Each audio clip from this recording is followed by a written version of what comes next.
આજે હું તમને એક એવી હકીકત જણાવવાનો છું જે સાંભળીને કદાચ તમારા પગ નીચેની જમીન સરકી જશે. કારણ કે જેમને આપણે કરોડપતિ સમજીએ છીએ એવા અમેરિકામાં રહેતા એનઆરઆઈ મિત્રો આજે એક એવી અદૃશ્ય આર્થિક સંકટનો સામનો તે લોકો કરી રહ્યા છે. શું તમને ખબર છે કે ભારતમાં રહેલા તમારા કરોડો રૂપિયા અમેરિકાના ડોલર સામે કેમ પાણીમાં બેસી રહ્યા છે અને કેમ તમારી મહેનતની કમાણી ડોલરના એક એવા મશીનમાં ફસાઈ ગયું છે જે ધીરે ધીરે તમારી સંપત્તિને ગળી રહ્યું છે. આજે આપણે આ સસ્પેન્સ પરથી પડદો ઉઠાવીશું અને જાણીશું કે ડોલર મિલ્કશેક થિયરી વિશે જે તમારી આખી આર્થિક દુનિયા બદલી નાખશે. મિત્રો, અત્યારે અમેરિકામાં રહેતા ભારતીય સમુદાયમાં એક બહુ મોટી ચર્ચા ચાલી રહી છે જેને આપણે ક્રોસ બોર્ડર કેપિટલ ઇરોઝન એટલે કે સરહદ પાર સંપત્તિનું ધોવાણ કહીએ છીએ. વર્ષોથી એનઆરઆઈ લોકો એવું વિચારતા હતા કે ભારતમાં લાખના તો હવે કરોડ થઈ ગયા એટલે આપણે હવે સુખી થઈ ગયા. પણ આજના આધુનિક આર્થિક યુગમાં ડોલર મિલ્કશેક થિયરીએ આ ભ્રમને તદ્દન રીતે ભાંગી નાખ્યો છે.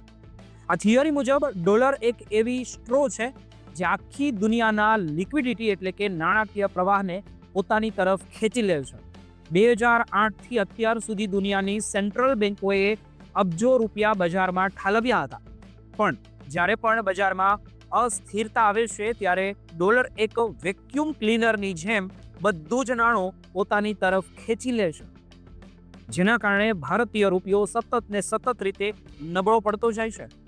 તમે પોતે વિચારો કે 2008માં ડોલર 40 રૂપિયાનો હતો જે 2024 સુધીમાં 84 રૂપિયા સુધી પહોંચી ગયો અને 2026ના અંદાજ મુજબ તે હજુ પણ ખૂબ જ ઝડપથી વધી રહ્યો છે.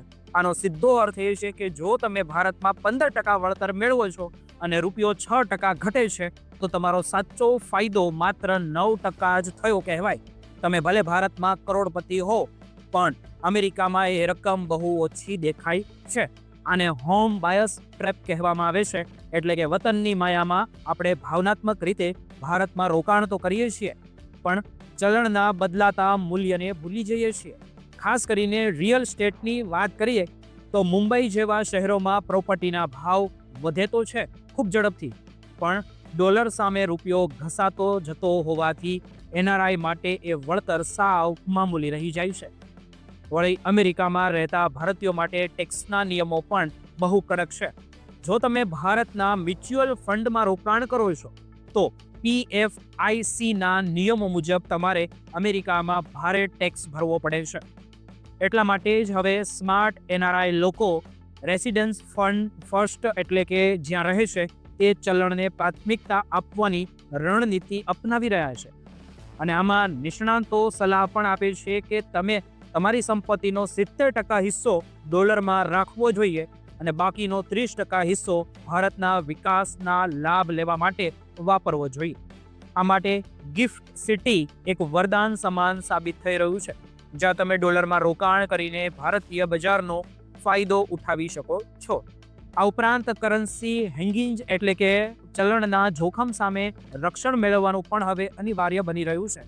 એમાંના નિયમો પાલન કરવા અને NRE અને NRO એકાઉન્ટ્સને યોગ્ય રીતે ઉપયોગ કરવો એ તમારી સંપત્તિ બચાવવા માટે ખૂબ જરૂરી છે.